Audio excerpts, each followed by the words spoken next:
My daughter threw the keys to a studio apartment at my chest while I was still in my hospital gown. "Find a shelter," she said, loud enough for the nurses to hear. "We're done supporting dead weight." I had just given her everything: my $2.8 million penthouse, 30 years of sacrifice, every dollar I'd earned building homes with my own hands. I thought raising her alone after her mother died meant something. I thought the love I'd poured into that penthouse I'd built for her family would matter. But as I lay there, still weak from heart surgery, watching the nurses' shocked faces, something cold settled in my chest. It wasn't a heartbreak, it was clarity. I didn't argue, I didn't beg, I just reached for my phone.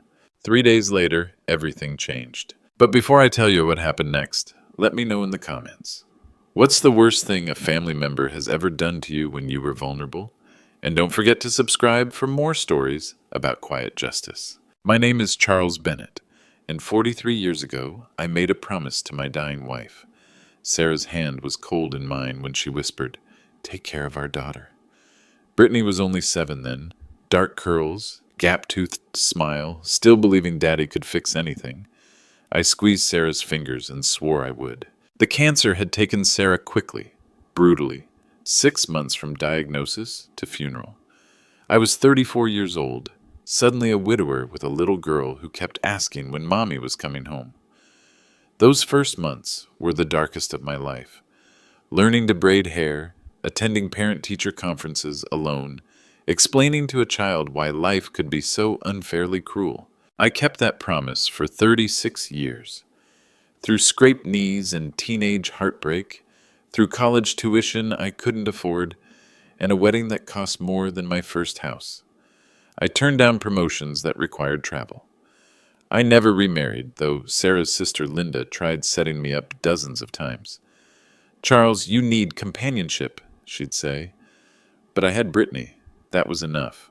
Every major decision in my life revolved around being the father Sarah couldn't be there to see. I worked overtime to afford dance lessons, music lessons, summer camps. I learned to cook her favorite meals, helped with homework I barely understood, stayed up all night when she had nightmares or fever.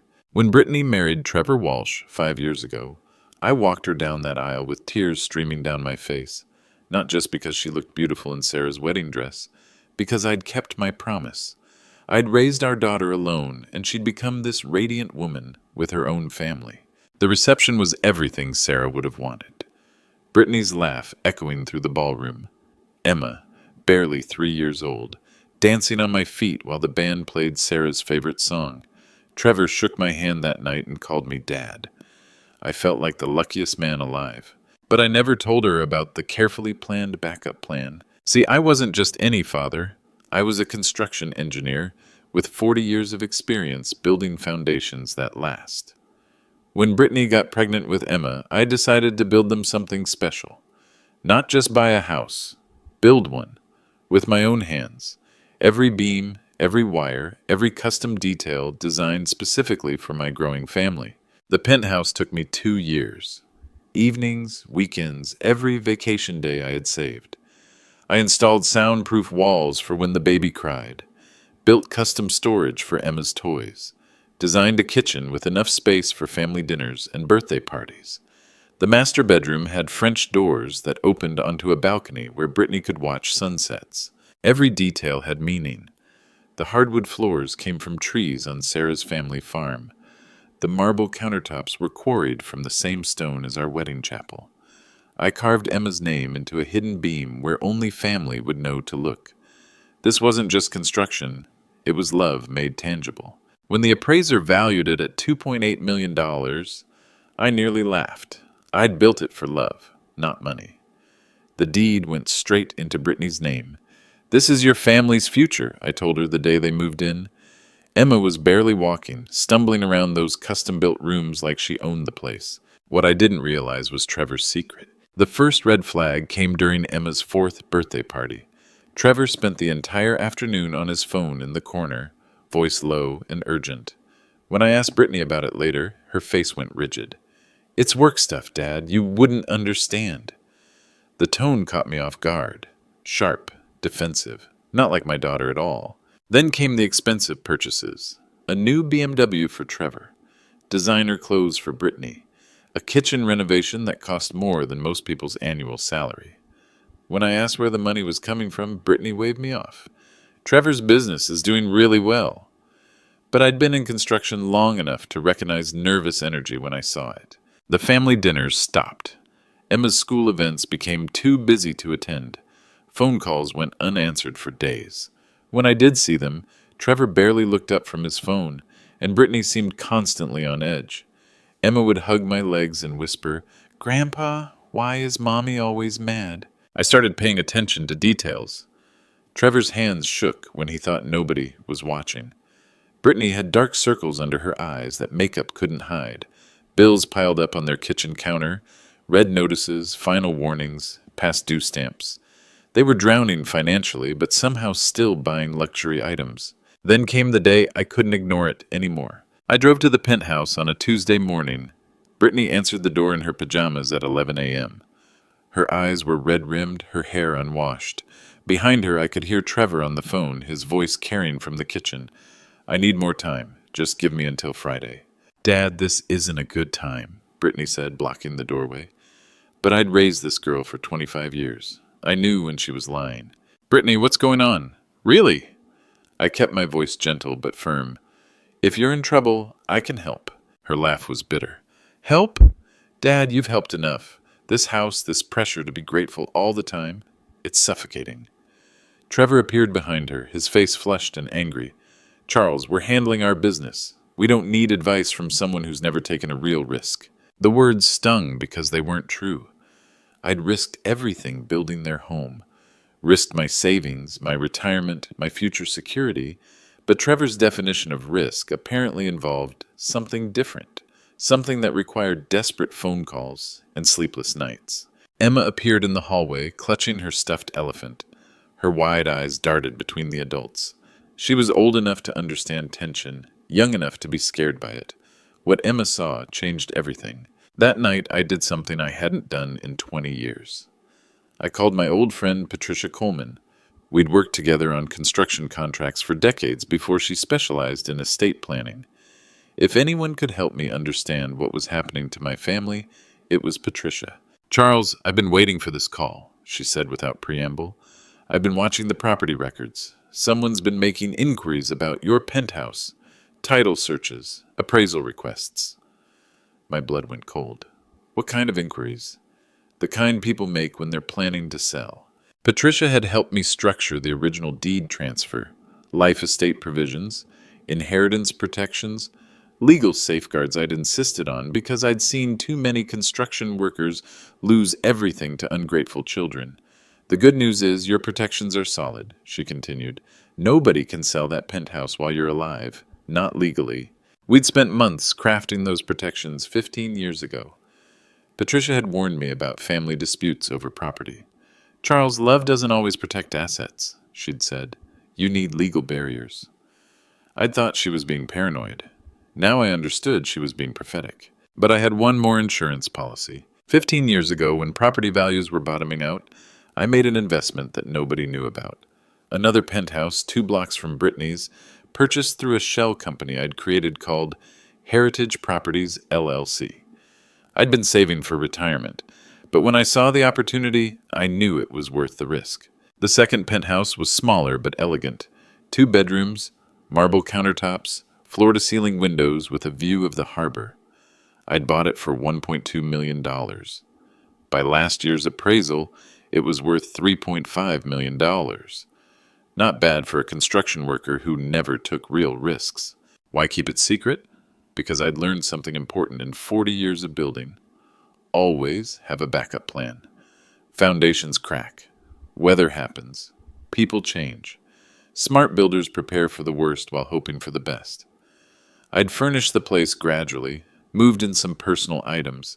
It was ready to become home if I ever needed it. The LLC structure protected my privacy and assets. Heritage Properties paid all utilities, property taxes, maintenance fees. On paper, Charles Bennett was just a tenant. In reality, I owned every brick, every beam, every custom detail I'd personally overseen during construction, because I knew this day would come. Over the next month, I did what engineers do best. I gathered data. Every conversation with Trevor and Brittany was recorded on my phone. Every financial document was photographed and stored. Every interaction was logged with timestamps and witnesses when possible. I hired a private investigator named Marcus Hayes, former police detective specialized in financial crimes. His report landed on my desk 3 weeks later, and it was worse than I'd imagined. Trevor had gambling debts totaling $890,000. Not just casino debts, loan sharks, professional criminals with collection methods that made my blood run cold. The investigators' photos showed Trevor at underground poker games, sports betting rings, high-stakes blackjack tables in Atlantic City. He'd been living this double life for years. Worse, Brittany knew. Bank records showed she'd been enabling him, taking out credit cards, refinancing loans, slowly liquidating their assets to feed his addiction. Marcus had documented everything with military precision.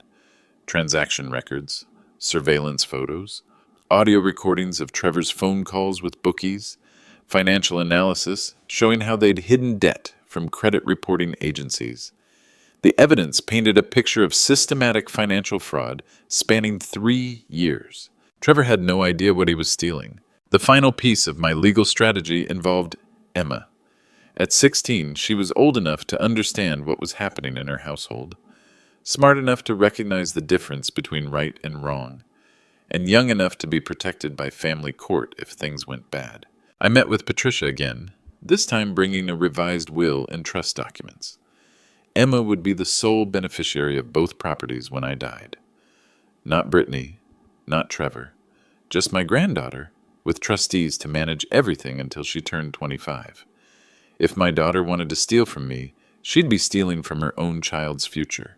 Patricia also helped me file elder abuse protection paperwork with the county, preliminary documents that wouldn't take effect unless triggered by specific circumstances, forged signatures, theft of property, financial exploitation, the kind of safeguards that automatically invalidate fraudulent transactions and freeze assets. The paperwork was complex but essential. Power of attorney limitations, medical decision protocols, asset protection clauses, financial transaction monitoring requirements. Every legal tool Patricia could deploy to protect vulnerable elderly clients from family predators. "Charles, I hope we never need these," Patricia said, sealing the documents in her office safe. "But if we do, your granddaughter will thank you someday." What happened when Trevor tried to sell? The signs escalated slowly. Missed phone calls became forgotten birthdays. Forgotten birthdays became canceled dinner plans. By Christmas, I was eating alone while Emma texted me photos from their family dinner, the dinner I wasn't invited to. Trevor stopped shaking my hand when I visited, started talking about me like I wasn't in the room. "When's the old man going to downsize? This place is too big for one person." Brittany would laugh nervously, but she never corrected him, never defended me. The disrespect became systematic. Trevor would answer my daughter's phone when I called, claiming she was too busy to talk. He'd interrupt conversations to take important business calls. He'd criticize my construction work, pointing out imaginary flaws in the penthouse I'd built with love and expertise. The worst part was watching Emma navigate the tension. She'd try to sit between me and her parents, building bridges with a teenager's desperate optimism. "Grandpa built the best hiding spots in this house," she'd say, trying to remind them of the love that went into every room. Trevor would grunt and return to his phone. Then came the day Trevor crossed a line that couldn't be uncrossed. He was on the phone with someone, voice raised, pacing the living room I'd designed for family game nights. "I don't care what it takes. We need liquid assets, and we need them now." When he saw me listening, he didn't apologize. He smirked. "Problem with family money," he said after hanging up, "is that old people get too attached to things." But this was just the beginning. The request started small. "Dad, could you lend us $20,000? Trevor's business has a cash flow problem." I wrote the check, but something felt wrong. A man who'd supposedly made millions in real estate development needed $20,000 from his father-in-law? 2 weeks later, "We need $50,000 for equipment." A month after that, $80,000 for permits. Each time, Trevor couldn't look me in the eye. Each time, Brittany delivered the request with increasing desperation in her voice. I started asking questions. What kind of equipment? Which permits? Where were the business records? Trevor became hostile when pressed for details. Charles, you wouldn't understand modern real estate development. Things move fast now. Digital transactions, complex financing structures.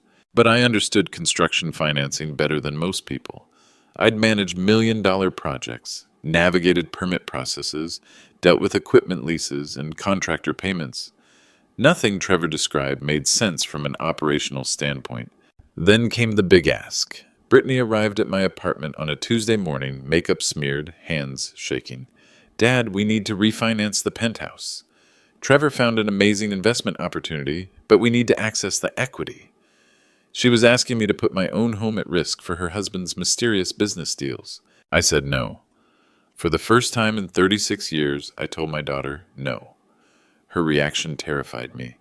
Rage, then tears, then something cold and calculating I'd never seen before. You're being selfish, Dad. This family has given you everything. Now it's time for you to give back. That's when I hired the private investigator. Marcus Hayes called me on a Friday evening. Mr. Bennett, you need to sit down for this. The report he'd compiled was 37 pages of evidence that destroyed every illusion I had about my daughter's marriage. Trevor wasn't a successful real estate developer. He was a compulsive gambler with debts to 3 separate loan shark organizations. The $890,000 he owed wasn't business debt. It was pure addiction. Underground poker games, sports betting, casino marathons where he'd lose $50,000 in a single night. The documentation was thorough and damning. Credit card cash advances at casino ATMs, wire transfers to offshore gambling sites, loan applications using fraudulent income statements, bank records showing systematic asset liquidation to cover gambling losses. Worse, Brittany had been covering for him for 3 years. She'd remortgaged their cars, emptied Emma's college fund, borrowed against credit cards at predatory interest rates. The beautiful life I thought I'd given them was built entirely on debt and lies. The most devastating photo in the report showed Brittany at a casino ATM, withdrawing cash while Trevor sat at a blackjack table in the background. She wasn't a victim of his addiction. She was his enabler, his partner in this financial suicide. Marcus had also uncovered their exit strategy. They'd been planning to sell the penthouse for months, using forged power of attorney documents they'd prepared while I was still healthy. The studio apartment was their way of dumping me while accessing my assets. Before I could act, my heart gave out. The heart attack came at 3:17 a.m. on a Wednesday, sharp pain that felt like someone driving railroad spikes through my chest. I managed to call 911 before collapsing in my kitchen. The investigators' report scattered around me like evidence at a crime scene. The ambulance ride was a blur of sirens, oxygen masks, and paramedics, shouting medical terms I didn't understand. Male 68, massive MI, get the OR ready. The hospital emergency room was controlled chaos. Nurses cutting away my clothes, doctors barking orders, machines beeping urgent warnings. Emergency surgery, triple bypass. 6 days in the ICU where consciousness came and went like radio static. I remember fragments, the steady beep of monitors, the whisper of ventilators, the soft footsteps of nurses checking on patients through the night. I remember Brittany's voice in the hallway, sweet and concerned for the nurses. Yes, he's been so stressed lately. The poor thing has been worried about money. She played the devoted daughter perfectly, fooling everyone with her performance. Trevor never visited, not once in 6 days. But according to the nurses, Brittany was there constantly. Devoted daughter, sitting by my bedside, holding my hand. What they didn't know was that she was using my unconscious state to forge documents. The recovery was slow and painful. Chest tubes, breathing exercises, learning to walk again without triggering chest pain. Physical therapy sessions where I had to rebuild strength I'd taken for granted for 68 years. Hospital records show she requested copies of my identification, power of attorney forms, next of kin verification, all perfectly reasonable for a daughter managing her father's affairs during a medical crisis. All completely illegal when used to steal a $2.8 million property. The nurses praised her dedication, Your daughter loves you so much, Mr. Bennett. She's been here every day, taking care of all your paperwork. If only they knew what paperwork she was really handling. Signature practice sheets, deed transfer documents, real estate contracts with my forged authorization, what they did while I was unconscious. While I was intubated and fighting for my life, Brittany and Trevor were fighting for my assets. The forged power of attorney was dated the day after my surgery, when I was still unconscious. My signature, carefully practiced, giving Brittany full legal authority over my property. The sale moved with suspicious speed. Cash buyer who didn't ask questions. No inspections, no contingencies, no cooling off period. $2.8 million transferred in 72 hours. The fastest real estate transaction in the building's history. Their lawyer was a disbarred attorney working under someone else's license. The kind of legal professional who specializes in transactions that legitimate lawyers won't touch. For a fee of $100,000, he'd made my family's theft look legal on paper. The buyer was revealed later to be a shell company controlled by Trevor's gambling associates. They weren't purchasing property. They were laundering money and giving Trevor temporary access to funds he'd immediately lose at poker tables and sports books. What they didn't realize was that Emma had been watching. 16 years old, smart enough to understand what forgery looked like, brave enough to document it. She'd taken photos with her phone, video of Trevor practicing my signature, audio recordings of their planning sessions. Emma had hidden cameras in common areas, recorded phone conversations, documented every step of their conspiracy. Her evidence would later become the cornerstone of the criminal prosecution. But they made one fatal error. I woke up on Friday morning to find Brittany standing beside my bed with a manila envelope and a smile that didn't reach her eyes. Dad, we need to talk about your living situation. The cardiac monitor showed my heart rate spiking before my brain fully processed what was happening. The penthouse has been sold, she announced matter-of-factly. The money is being invested in Trevor's business. It's a smart financial move. Her voice carried across the cardiac wing, clear enough for nurses, patients, and visitors to hear every word. Then came the studio apartment keys. Cold metal hitting my surgical bandages with a small, cruel sound. This is your new home. 800 square feet. It's all you really need at your age. The nurse behind her gasped audibly. We're done supporting dead weight, Brittany continued, her voice growing louder, more confident. You've been dependent on us for too long. Time to learn some independence. The woman in the next bed stared in shock. An elderly man visiting his wife shook his head in disgust. Mrs. Rodriguez, the nurse who'd been caring for me, stepped forward. Ma'am, this is a cardiac recovery unit. Patients need calm environments. But Brittany was beyond caring about medical protocol. She was drunk on what she thought was victory. He'll be fine. Old people are tougher than they look. She kissed my forehead with theatrical tenderness, then walked out without another word. That was her biggest mistake. I didn't scream. I didn't cry. I didn't beg my daughter to reconsider. Instead, I felt something inside me switch from father mode to engineer mode. Calm, analytical, methodical. The way I used to feel when surveying a construction site after a storm, assessing damage and planning repairs. I understand, I said quietly, my voice steady despite the rage building in my chest. You've made your position clear. Brittany blinked, clearly expecting more resistance. Trevor, who'd been lurking in the hallway, stepped forward with a satisfied smirk. The nurse approached my bed after they left. Mr. Bennett, I'm so sorry. What just happened? That's elder abuse. We have resources, people who can help. Her kindness nearly broke the composure I was fighting to maintain, but I had work to do. Thank you, I told her, but I can handle this. She squeezed my hand gently before moving on to her other patients. Emma appeared in the doorway as visiting hours ended, tears streaming down her face. She'd heard everything. Grandpa, I recorded it, she whispered, showing me her phone. Everything they said, everything they did. I have proof. My granddaughter had become my ally, documenting the abuse for future legal proceedings. Mrs. Rodriguez returned with a business card. Mr. Bennett, this is the number for Elder Protective Services. What your daughter did today, it's not okay. Nobody should treat their parent like that. Because I had one call to make. That night, alone in my hospital room, I did what I'd been trained to do for 40 years. I built a plan, not an emotional reaction, not a desperate attempt to reconnect with my daughter. A systematic, methodical plan to address a structural failure. Problem: forged documents and fraudulent sale of protected property. Solution: elder abuse prosecution and title fraud litigation. Timeline: move quickly before money disappears.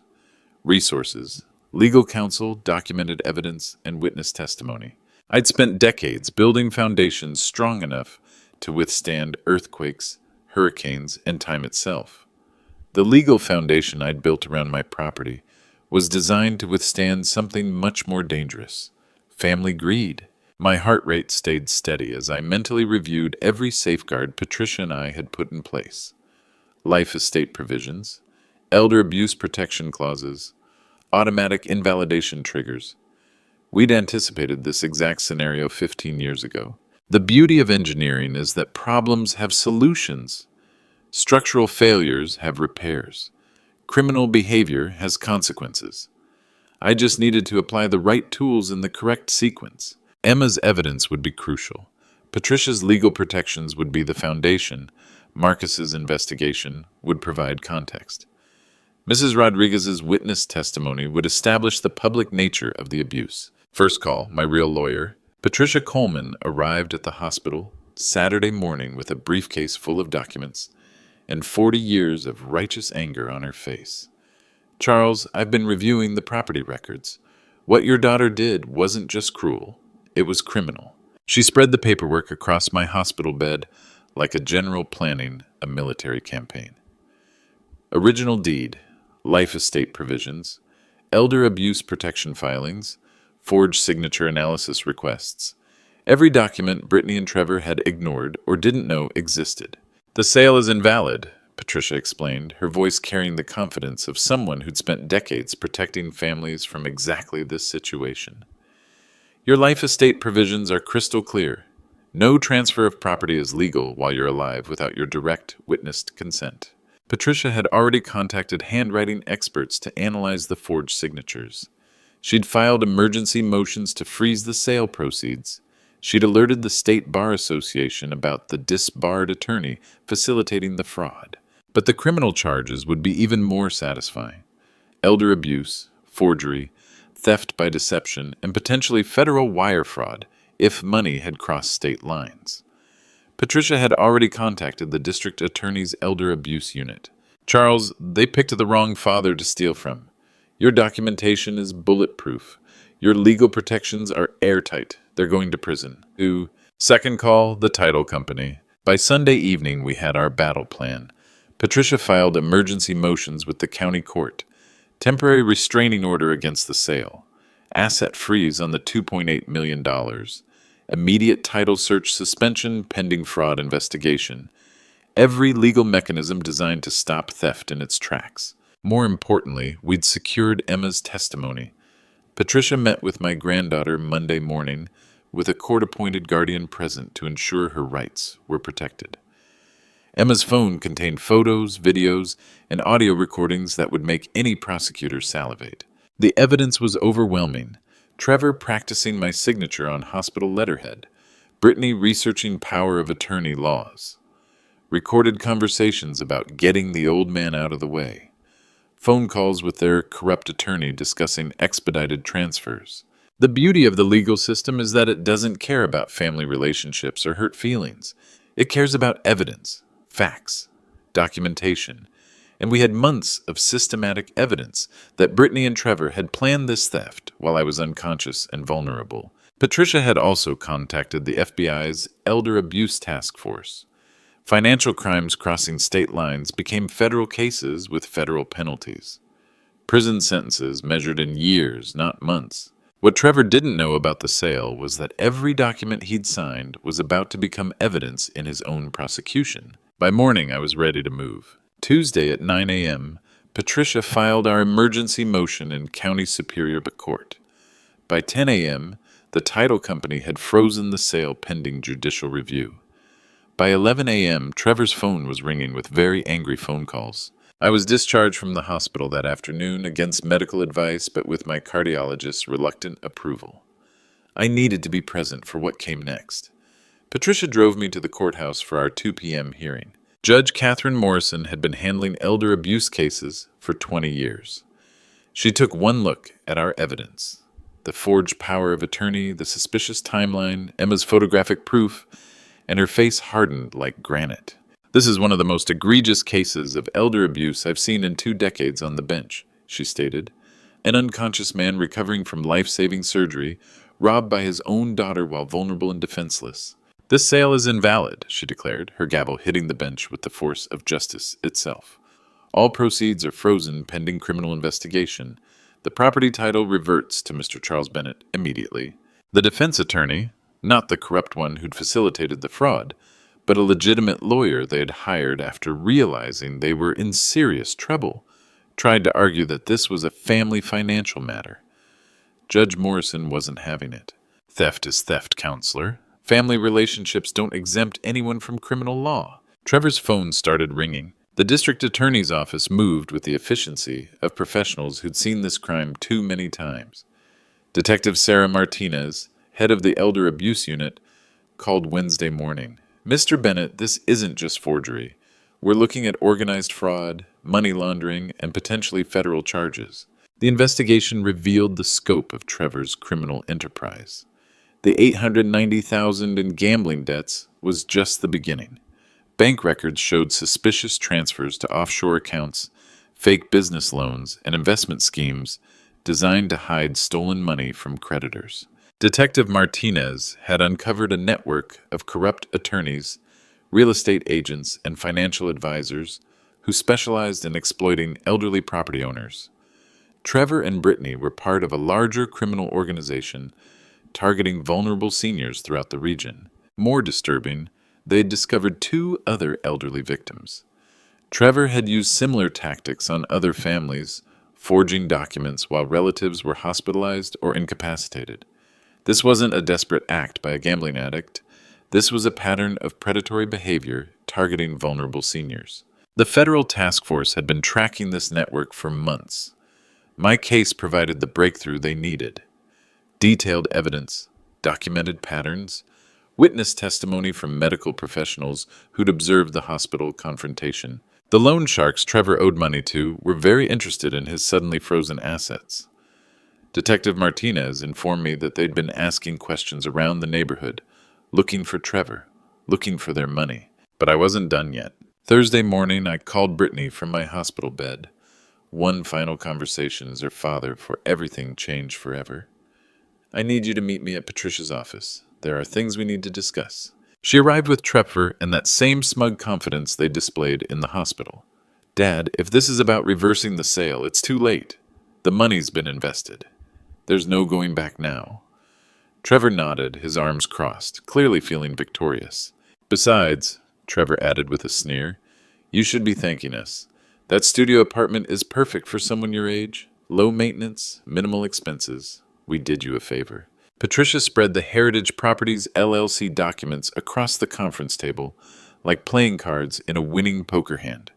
Property deed, appraisal reports, financial statements, 15 years of careful investment and planning. "Your father owns a second penthouse," Patricia announced, her voice clinical and precise. "Current value, $3.5 million. He's never been financially dependent on anyone." The color drained from Brittany's face. Trevor's mouth fell open. The room went silent, except for the sound of their world crumbling. Brittany gripped the table like she might faint. Trevor's confident posture dissolved into shocked disbelief. "You stole from someone who didn't need your help," I said quietly. "You committed felonies for money I never asked for. You humiliated me publicly for no reason except your own greed." Their lawyer quit that afternoon. Friday morning, Detective Martinez called with an update that made my coffee taste like victory. "We have arrest warrants for both Trevor Walsh and Brittany Bennett Walsh. Elder abuse, fraud, forgery, and conspiracy charges. We're picking them up this afternoon." The charges were extensive and serious. First-degree theft, elder abuse with financial exploitation, conspiracy to commit fraud, forgery of legal documents, money laundering through shell companies. Each charge carried potential prison time. I was sitting in Patricia's office when the news broke on local television. Local couple arrested in elder abuse scheme, the anchor announced over footage of Trevor being walked to a police car in handcuffs. Brittany followed behind him, her head covered with a jacket, avoiding the cameras. The perp walk was broadcast on every local news station. Trevor in orange jumpsuit, Brittany crying as photographers captured her fall from suburban respectability to criminal defendant. The story had everything media outlets loved: wealthy family scandal, elder abuse, dramatic courtroom justice. Emma called me that evening from her friend's house, where she'd been staying since the arrests. "Grandpa, I'm sorry. I tried to stop them. I tried to warn you." Her voice broke my heart and filled me with pride simultaneously. At 16, she'd shown more courage and integrity than her parents. "You did exactly the right thing," I told her. "You documented the truth. You protected us both." The family court had already awarded me temporary custody while Brittany and Trevor awaited trial.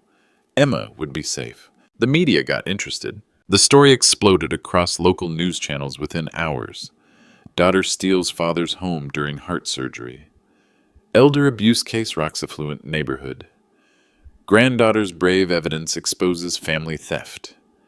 Every angle the media loves: vulnerable elderly victim, shocking family betrayal, young hero standing up for justice. The interviews were voluntary, but therapeutic. Sitting across from Channel 7's investigative reporter, I kept my voice calm and factual. I trusted my daughter with my most valuable asset. She repaid that trust by stealing from me while I was fighting for my life. The reporter was visibly moved. "Mr. Bennett, what would you say to other elderly people who might be facing similar situations?" My answer was simple: document everything. Trust legal protections more than family promises, and never be afraid to hold people accountable for their choices. Brittany's professional reputation disintegrated overnight. She worked in marketing for a family-focused nonprofit, a job that became impossible once her face was associated with elder abuse. Trevor's business connections evaporated as partners distanced themselves from the scandal. Social media amplified the story beyond local news. Hashtag elder abuse trending on Twitter. Facebook shares in the tens of thousands. YouTube videos analyzing the case. The court of public opinion had rendered its verdict before the legal proceedings even began. More importantly, other families began coming forward. The district attorney's office received dozens of calls from elderly victims with similar stories. Trevor and Brittany's crimes had opened a much larger investigation into elder abuse networks throughout the region. But the real test was still coming. Saturday morning, I made the decision that had been building for months.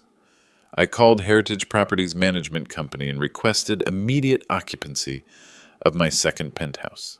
Clean break, fresh start. New beginning without the contamination of betrayal. Patricia helped coordinate the legal aspects. All financial ties with Brittany and Trevor were permanently severed. New will, new beneficiaries, new power of attorney documents naming Emma as my sole heir. If my daughter wanted to act like I was dead to her, I'd honor that choice. Packing my belongings felt like liberation. 43 years of widowhood, 36 years of single parenthood, 15 years of careful planning, all leading to this moment of finally putting myself first. The moving boxes represented freedom from guilt, manipulation, and unearned obligation. Emma helped me pack, her young face serious with the responsibility of choosing sides in an adult conflict. "Grandpa, are we going to be okay?" she asked, wrapping my framed photos of her grandmother. "Better than okay," I promised her. "We're going to be honest." The hardest items to pack were Sarah's belongings: her jewelry box, her wedding dress, photo albums from our courtship and early marriage. These treasures would come with us to our new life, away from people who'd forgotten what family really meant. Mrs. Rodriguez from the hospital called to check on my recovery. "Mr. Bennett, you're an inspiration. Standing up to family abuse takes incredible courage." Her words reminded me that this wasn't just about property or money. It was about dignity, respect, and refusing to be treated as disposable. Brittany came to beg. She appeared at my door Sunday evening, released on bail pending trial. No makeup, hollow eyes, the desperate look of someone whose perfect life had crumbled in 1 week. Dad, please, we need to talk. This has gotten out of hand. I led her into the apartment I was leaving, surrounded by boxes and the remnants of our relationship. She sat on the couch where she'd played as a child, where I'd held her during thunderstorms, where she'd told me about her first kiss. The silence stretched between us like a canyon neither of us could cross. This was the girl I'd read bedtime stories to, taught to ride a bicycle, walked to school on her first day. Now she sat before me as a stranger wearing my daughter's face. "I'm sorry," she whispered, tears streaming down her face. "Trevor convinced me it was temporary, that you'd never find out, that you'd be happier in a smaller place." The lies sounded hollow, even to her own ears. "You practiced my signature," I said quietly, "while I was unconscious, while machines were keeping me alive." She flinched as if I'd struck her. "You called me dead weight in front of strangers. You threw keys at my chest while I was recovering from surgery." Each fact landed like a physical blow. Brittany wrapped her arms around herself, rocking slightly.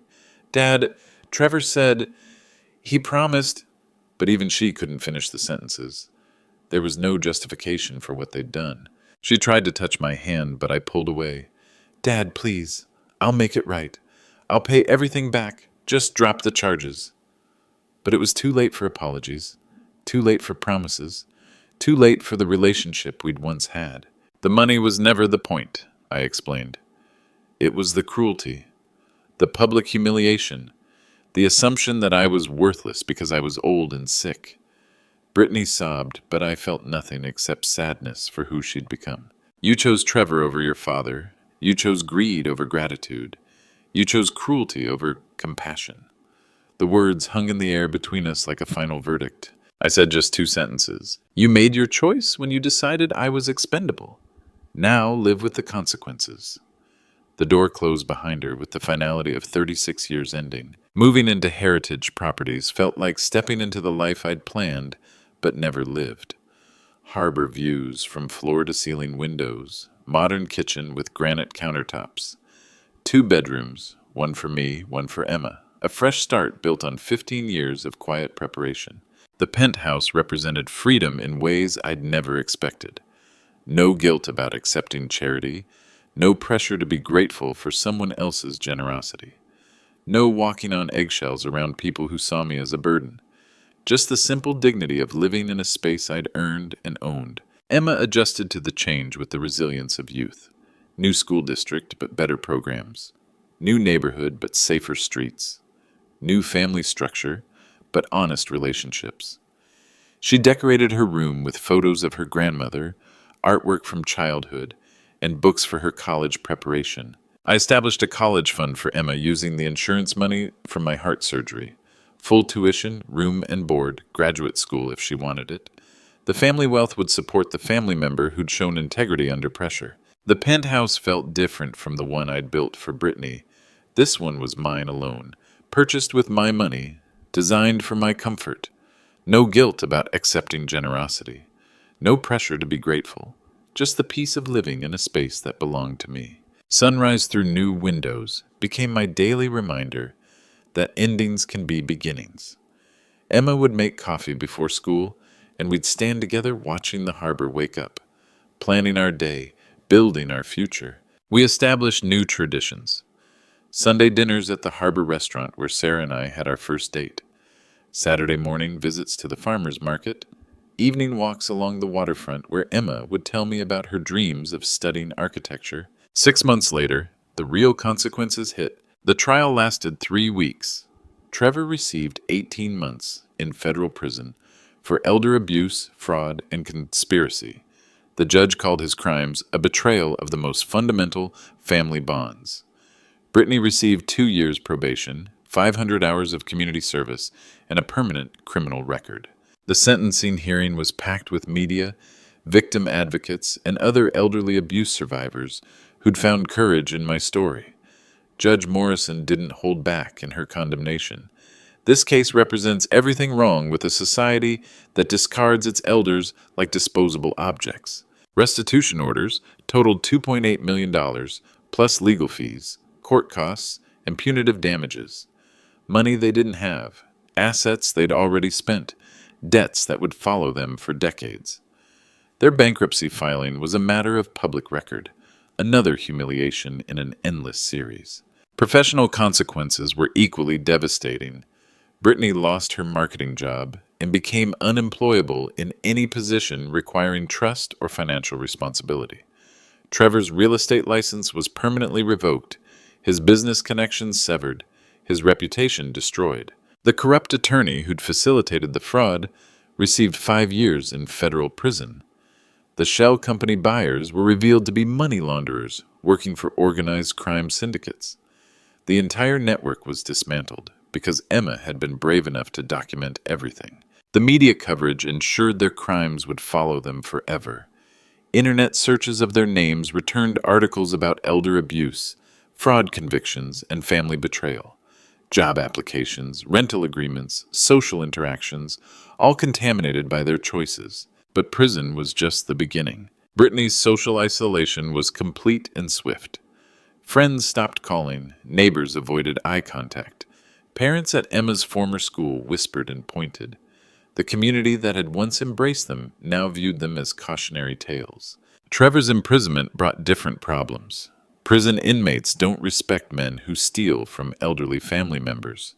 His protective custody lasted 6 months before an accident left him with 3 broken ribs and a permanent limp. Even criminals have standards. The social media backlash was brutal and persistent. Facebook posts about their arrest shared thousands of times. Twitter threads analyzing their crimes. YouTube videos using their case as examples of family betrayal. Their faces became synonymous with elder abuse across the internet. Brittany was forced to move back in with her Aunt Linda, the same woman who'd tried to set me up on dates after Sarah died. Linda's charity had limits. Brittany could stay, but she'd work to pay rent and contribute to household expenses. The most painful consequence was losing Emma permanently. Family court awarded me full custody after Brittany's conviction, and Emma chose to legally change her surname from Walsh to Bennett.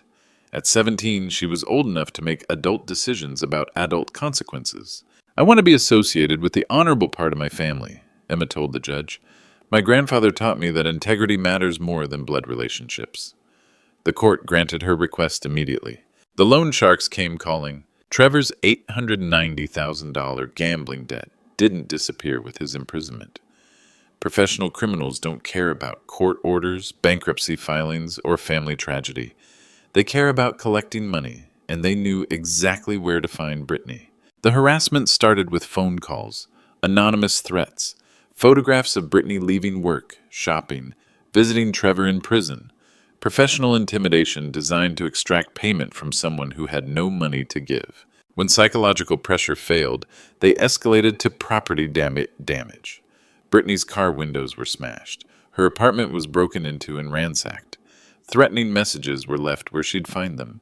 The police offered little protection against criminals who specialized in avoiding detection. The collection methods became more creative and threatening. Dead fish in her mailbox, threatening letters sent to her aunt's house, phone calls to Linda's workplace. The entire family was being punished for Trevor's unpaid debts. The final blow came when Trevor's debts were sold to a collection agency that specialized in alternative recovery methods. Brittany received a letter explaining that she was now responsible for Trevor's obligations, with interest compounding daily at rates that would make loan sharks blush. The collection agency had done their research. They knew about the failed real estate fraud. They knew about her criminal conviction. They knew she had no legal recourse because the original debts were to illegal gambling operations. Brittany was trapped in a nightmare of her own making, owing nearly $1 million to people who didn't accept bankruptcy as an excuse. That's when Brittany made her last call. The phone rang at 11:30 p.m. on a Tuesday. Brittany's voice was barely above a whisper, thick with tears and desperation. "Dad, please. I know I have no right to ask, but I need help. They're going to hurt me. Trevor's people are going to hurt me." "You chose this," I replied, my voice steady despite the pain of hearing my daughter broken. "Every decision that led to this moment was yours. The gambling, the theft, the lies, the public humiliation. You built this life yourself." "I'll do anything," she sobbed. Community service, therapy, whatever you want. Just please help me get out of this mess. I'm still your daughter. But that relationship had died in a hospital room 6 months ago. Murdered by keys thrown at my chest and cruel words spoken for strangers to hear. The desperation in her voice was real. The fear was genuine, but so was the memory of her cruelty when she thought I was powerless. You called me dead weight, Brittany. You said I was dependent on you when the truth was exactly the opposite. Dad, they showed me photos of you. They know where you live. They're threatening to hurt you if I don't pay. The loan sharks were using me as leverage against her, but their threats only reinforced my decision. No, I said clearly. You're not my daughter anymore. My daughter died when you called me dead weight. You're just a stranger who shares my last name. The phone went silent except for her quiet crying. 1 year later, the letter arrived. District Attorney Rebecca Morrison's letter arrived on a Tuesday morning, official letterhead in formal language that couldn't hide the personal satisfaction in her words. Mr. Bennett, your courage in prosecuting this case has led to 17 additional elder abuse convictions and the passage of the Bennett Protection Act.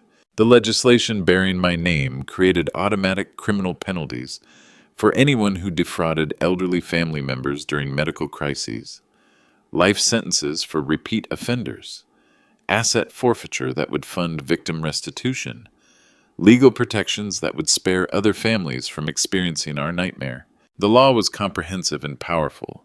Mandatory reporting requirements for financial institutions, enhanced penalties for crimes committed during medical emergencies, automatic legal representation for elderly abuse victims. Every protection Patricia and I had wished we'd had. More personally meaningful was the invitation to speak at the National Elder Protection Conference. My story had become a case study in how victims could fight back using legal preparation and systematic documentation, turning personal tragedy into social education. The conference was attended by lawmakers, attorneys, social workers, and medical professionals from across the country. Standing at that podium, sharing my experience, I realized that Sarah's death and Brittany's betrayal had led to something larger than personal justice. Your daughter's cruelty has protected thousands of other elderly Americans, the DA concluded.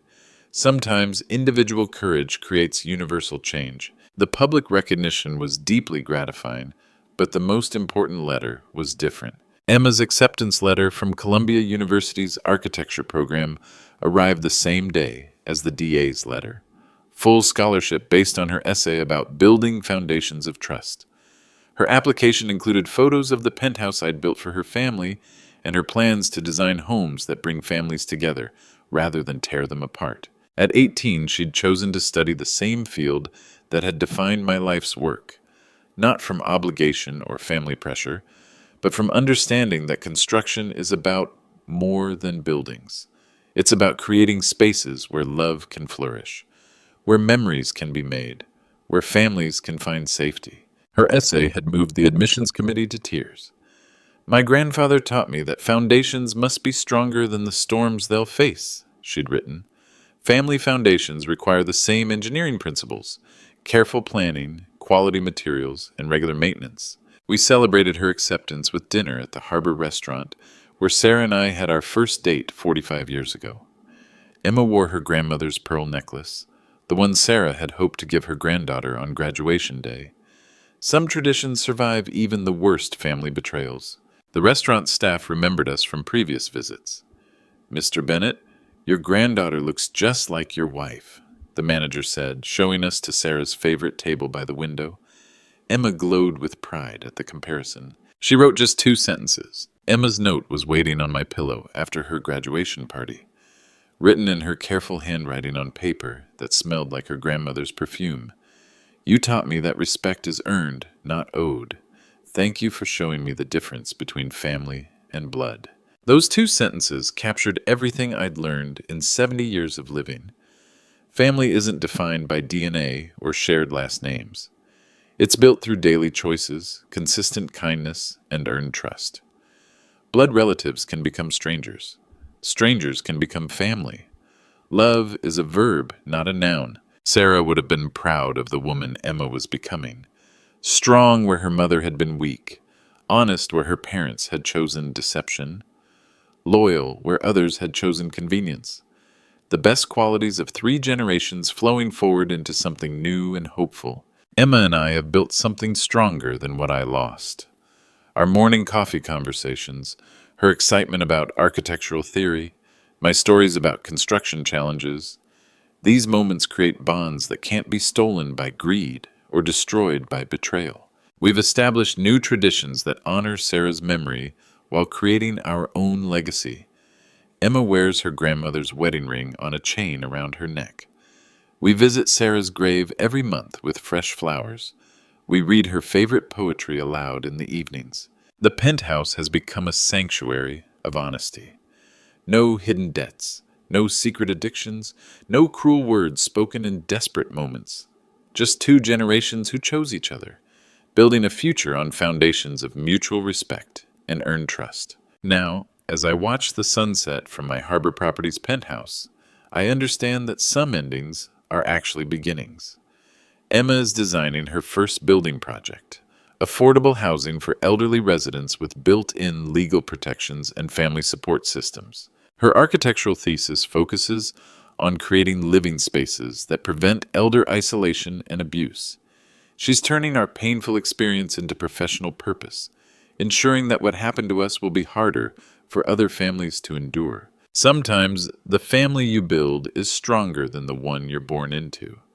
Sometimes respect matters more than blood. Sometimes justice arrives quietly, carried in the hands of someone who truly loves you unconditionally.